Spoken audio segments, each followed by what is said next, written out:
हर खबर पर होगी आपकी पकड़। डाउनलोड कीजिए एबीपी लाइव ऐप। रेप के मामले आए दिन जिस प्रकार से देश के सामने आ रहे हैं वह न केवल दुखद है अपितु चिंताजनक है। और इस सब में विपक्ष की भूमिका किस प्रकार चयनात्मक अर्थात सिलेक्टिव है, इसका भी उजागर आज हम इस प्रेस कॉन्फ्रेंस के माध्यम से करेंगे। Let me first go to Bengal. पहले हम बंगाल की ओर चलते हैं। एक जमाना था जहां बड़े स्पष्ट रूप से कहा गया था, what Bengal thinks today India thinks tomorrow. Bengal एक गढ़ था बुद्धिजीवियों का, संस्कार का, संस्कृति का। मगर जिस प्रकार से पहले लेफ्ट और अब तृणमूल ने पूरी तरह से वहां राजनीतिक मर्डर्स को एक न्यू नॉर्मल बनाया है, राजनीतिक हत्याओं को वहां न्यू नॉर्मल बनाया है, यह अपने आप में घृणा के राजनीति को आगे बढ़ाता है। आप सभी जानते हैं कल 4 अक्टूबर को जिस प्रकार 24 नॉर्थ परगना में भारतीय जनता पार्टी के काउंसलर और भारतीय जनता पार्टी के नेता मनीष शुक्ला की हत्या हुई है, यह अपने आप में बहुत ही निंदनीय और बहुत ही चिंता का विषय है। मनीष शुक्ला जी भाजपा के काउंसलर थे। टीटागढ़ म्युनिसिपैलिटी के पार्टी ऑफिस के सामने, और सबसे बड़ा विषय है हावड़ा से वो मीटिंग करके आ रहे थे तो नकाबपोश लोगों ने, जो अपने चेहरे को जिन्होंने ढका हुआ था, नकाबपोश लोगों ने बंदूक निकालकर टीटागढ़ के पुलिस स्टेशन के सामने गोली मार करके मनीष शुक्ला की हत्या कर दी। He was murdered, Manish Shukla was murdered in the presence of all, in front of the police station. इससे दुखद विषय नहीं हो सकता है। कानून के देउड़ी पर कानून दम तोड़ दे, इसका एक जीता जागता उदाहरण मनीष शुक्ला के हत्या की है। बंधुगण, आप सबको याद होगा ये वही मनीष शुक्ला जी हैं जो न केवल काउंसलर और भाजपा के एक अच्छे नेता हैं, अपितु भाजपा के अति प्रिय member of parliament Arjun Singh ji के अत्यंत निकट हैं। विगत कुछ दिनों से अर्जुन सिंह जी ने भी और वीडियो जारी करके मनीष शुक्ला ने भी यह बताया था कि उनके जीवन के खिलाफ षड्यंत्र हो रहा है। कहीं ना कहीं उनको किस प्रकार मारा जाए, उनकी हत्या किस प्रकार की जाए, यह षड्यंत्र हो रहा है। और बंधुगण, मैं आपको बताऊं, और इसमें बताते हुए भी मुझे आश्चर्य हो रहा है कि पहले से ही खुलासा किया गया था कि इस षड्यंत्र में पुलिस का हाथ है।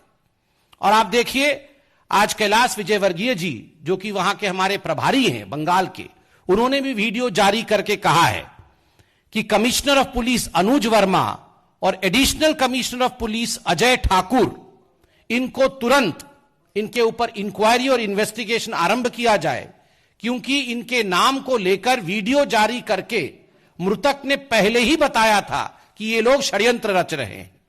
पुलिस की भूमिका की जांच होनी चाहिए, सीबीआई के माध्यम से जांच होनी चाहिए। बंधुगण, मैं बंगाल को लेकर यह भी कहना चाहूंगा कि कुछ दिनों से, केवल 2 महीनों में आप देखिए कितनी हत्याएं हुई हैं। 30 जुलाई 24 साउथ परगना के गौतम पात्रा को मार दिया गया। 15 अगस्त को आरामबाग के सुदर्शन परमाणिक को मार दिया गया। 21 अगस्त को कौंटी के लियाकत साहब को मार दिया गया। 13 सितंबर को आपको याद होगा आरामबाग में गणेश रॉय को जिस प्रकार से मार करके उन्हें फांसी पे लटकाया गया, यह भी हमने देखा है। वैसे ही 14 सितंबर को कूच बिहार में संबारू बर्मन को मार दिया गया। 19 सितंबर को तामलुक के दीपक मंडल को मारा गया है। और 5 अक्टूबर को बारकपुर के मनीष शुक्ला, जिसके विषय में मैंने अभी बताया, उनकी हत्या हुई है। बंधुगण, 14 जुलाई को आप तमाम न्यूज मीडिया ने यह दिखाया कि देवेंद्र नाथ रॉय, जो कि बीजेपी के एमएलए थे, हेमताबाद उत्तर दिनाजपुर जिला से, उनको किस प्रकार से यह आशंका भी जताई गई लोगों द्वारा कि उनको मार करके उनके घर के सामने लटकाया गया। उसके बावजूद सीबीआई इन्वेस्टिगेशन नहीं कराना और चोरी ऊपर से सीना जोरी का माहौल बनाकर लगभग रोज एक कार्यकर्ता की हत्या करना। मैं ममता जी से पूछना चाहता हूं, क्या यही न्याय है? क्या यही बंगाल की लोकतंत्र है?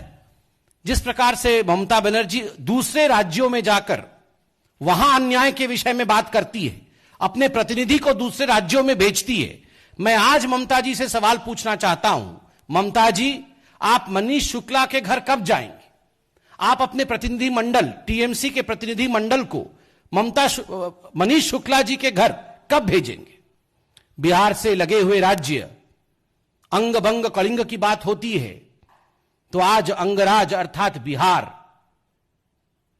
जो हिंदुस्तान का कोई साधारण राज्य नहीं है, हिंदुस्तान की धड़कन है बिहार। और जिस प्रकार की राजनीति बिहार में आज हम आरजेडी में देख रहे हैं, बहुत सारे सवाल आज आरजेडी को देना होगा।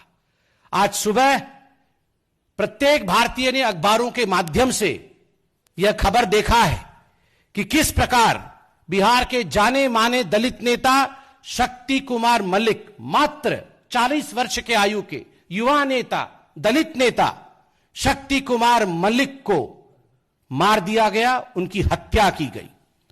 आप सभी जानते हैं वो पहले आरजेडी में थे।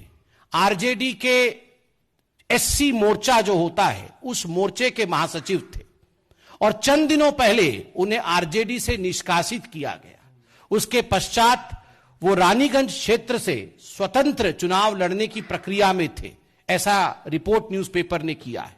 उनकी पत्नी ने बहुत स्पष्ट रूप से यह शिकायत किया है कि यह पूरा मसला उगाई का था।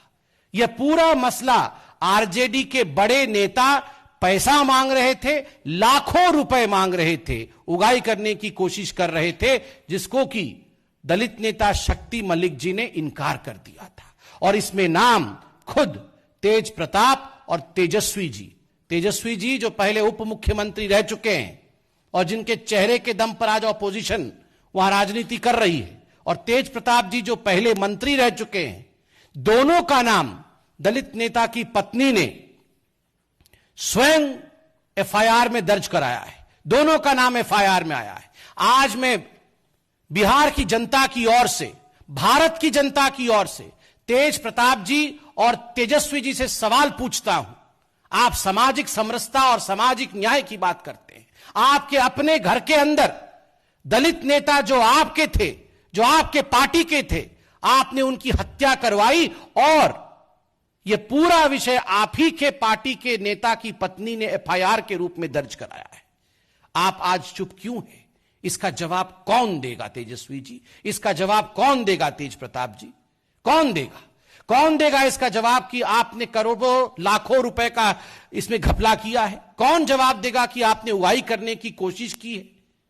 इसका जवाब आपको देना होगा। बिहार की जनता देख रही है। जमीन के बदले नौकरी और ये सारे जो घपले चल रहे हैं, ये सब बिहार की जनता देख रही है और खुद पत्नी ने शिकायत किया है।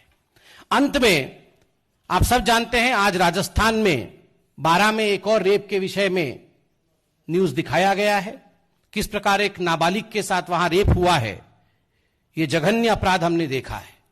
इसी 12 में कुछ दिनों पहले 2 नाबालिग बहनों के साथ भी रेप हुआ था और वहां के मुख्यमंत्री अशोक गहलोत जी कह रहे थे ये तो छोटा रेप है, ये तो कोई बड़ा विषय नहीं है।